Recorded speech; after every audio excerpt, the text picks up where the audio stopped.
how can you not say anything but excited? This is the beginning of an incredible adventure of a lifetime. And here we are in Cairo, in the sun, putting our bikes together, meeting new people. It's fantastic.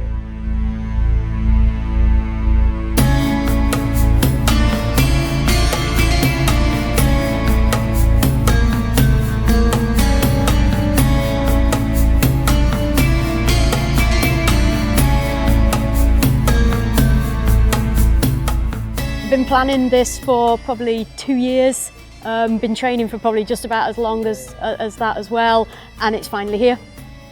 I have been looking forward to this tour for many years actually. I'm very excited to do it. There are days when I'm more excited, and then there are days when I'm really scared of it.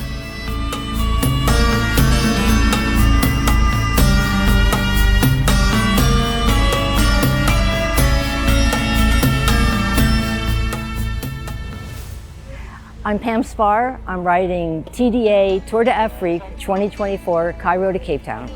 Hi, I'm Helen and I'm riding TDA 2024. My name is Uli and I'm riding TDA 2024